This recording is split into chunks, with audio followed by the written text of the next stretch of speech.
Allahun Azza wa Jalla falenderojmë për ti falë dhe ndihmë kërkojmë. Salavatat dhe selamat i dërgojmë Muhammedit sallallahu alaihi wasallam, familjes së tij të ndershme, shokëve të tij fisnik dhe gjithë pasuesve të rrugës së tij deri në ditën e gjykimit.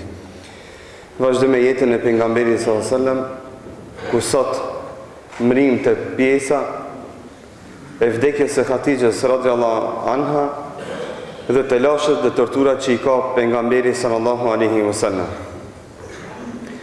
Po të flasim për vlerën e Hatixhes radhiyallahu anha, do të na mjafton të hadithi pejgamberit sallallahu alaihi wasallam i transmetuar në Sahihun e Imam Buhariut, ku një ditë prej ditëve Xhibrili alaihi salam vjen te pejgamberi sallallahu alaihi wasallam i thotë: "Ja Rasulullah, mas dere është Hatixha." Thotë: "Cila me vete e ka një enj, të cilën thotë e ka të mbusht me haje apo pije." Me haje apo pije. I tha Xhibrili alayhis salam: "Tho Muhammed, kur të hin Hatixha në sob, kur të hin Hatixha në sob, përcjellja selamin për Rabbul Alaminit." Ka dhënë Hatixha se i ka thënë selam Allahu Azza wa Jalla. Edhe tha përgëzoi Hatixhën se Allahu për Hatixhën ka përgatitur një shtëpi në xhennet, në të cilën shtëpi nuk ka mërzi, as gale, as të lashëm. Pra Xhibrili alayhis salam erdhi dhe përgëzoi pejgamberin sallallahu alaihi wasallam se Hatixha është nga banorët e xhennetit dhe është nga robreshat e Allahut, të cilën robresh Allahu Azza wa Jall e ka nderuar me përshëndetjen e tij që rradh kujt Allahu Azza wa Jall i ka përcjellë përshëndetje e selame të veçanta. Ky hadith tregon vlerën e madhe që i kishte kjo gru e madhe. Dhe pejgamberi sallallahu alaihi wasallam kur i pkutët krahu i djathtë dhe i majt, kur i vdes Ebu Talibi, edhe Hatixha radhiyallahu anha, mbrojtësi pejgamberi sallallahu alaihi wasallam në rrugë dhe këshilltari apo këshilltarja e tij në shtëpi, sepse ishte gruaja e cila e këshilloi ke pejgamberi sallallahu alaihi wasallam që ta vazhdon rrugën e pejgamberit, që ta vazhdon rrugën e Davetit. Çdo herë që ndroi ke mbrapa burit të vet, kur se trastoi me llafe, asnjëherë tha çka bone, pse e bone, pse po na bie bela të lashe, kur. Përkundrazi, çdo herë i qëndroi ke mbrapa Muhamedit sallallahu alaihi wasallam.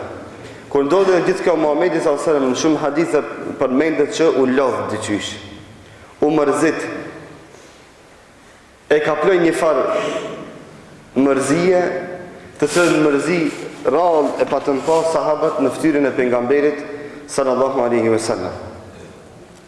Derisa një ditë prej ditëve në brendi të Mekës, rast i cili nuk ndodh ke më herët. Rast i cili ishte i pandëgjueshëm më herët. Njeriu më i ulët, më i poshtër i Mekës, duke qenë pejgamberi sallallahu alaihi wasallam brenda në Çabe, merr dhej në dorën e tij edhe çka gjun dhevin mbi kokën e ndershme të Muhamedit sallallahu alaihi wasallam. Ja plunos krin Muhamedit sallallahu alaihi wasallam, ki njeri i poshtër që për asgjë pes bonka zlen, merr guximin me i gjujt dhej njerit më të madh në mesin e Kurejshve, në mesin e Mekasve. Dhe pejgamberi sallallahu alaihi wasallam vjen në shtëpinë e vet, edhe merr Fatimia radhiyallahu anha me ala kryt pejgamberit sallallahu alaihi wasallam duke qartë. E mërzitshme, e pikëllume se çka po i ndodh babës së vet.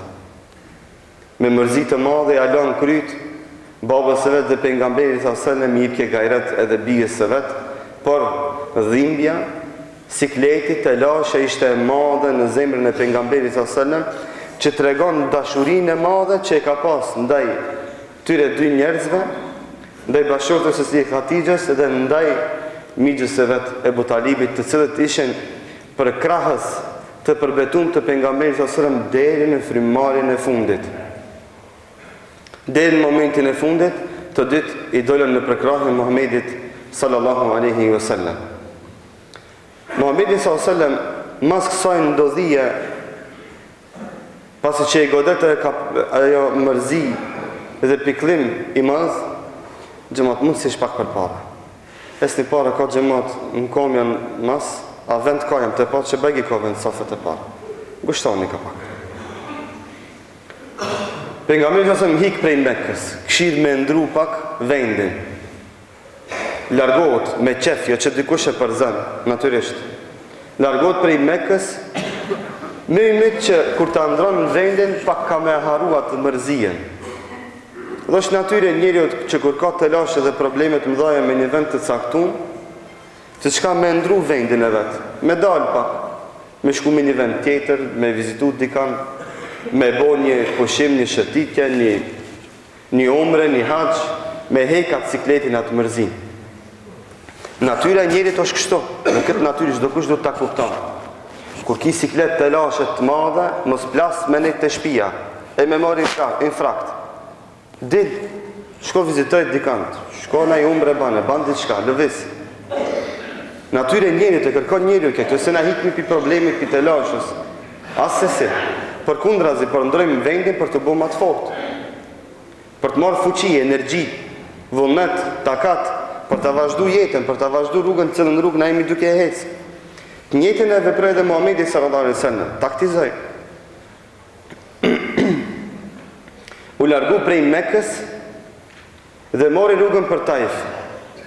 Mori rrugën për Taif, që për atë vakt ishte një rrugë e lartë, që Taifi edhe në ditën e sodit, edhe pse i ka dikun 80 km njëna për rrugëve që është pak më e vjetër, dhe do të, nëse udhton edhe me kërë ato 80 km, duhet 2 orë t'i kalësh.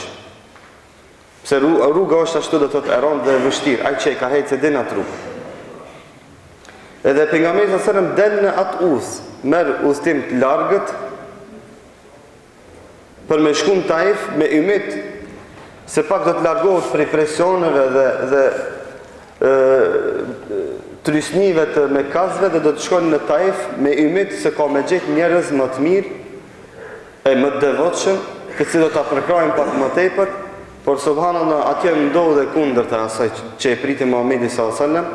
Atje keq pritet Muhamedi sallallahu alajhi wasallam, keq trajtohet. Tregimi është i gjatë që ndoshta kur t'i vjen momenti e tregojmë do të thotë deri në fund. Muhamedi sallallahu alajhi wasallam kthehet përsëri në Mekë.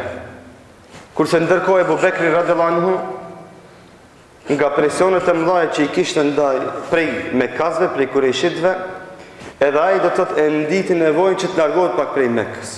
Shqoni, nëse ky presion ka qenë 1% të pejgamberit sallallahu alajhi wasallam, te sahabët ka qenë 100%, te njerëzit e rëndomtë, te muslimanët do të thotë që s'kan qenë nivelit Muhamedit sallallahu alajhi wasallam, që është do të rregull që na gjithë e dimë.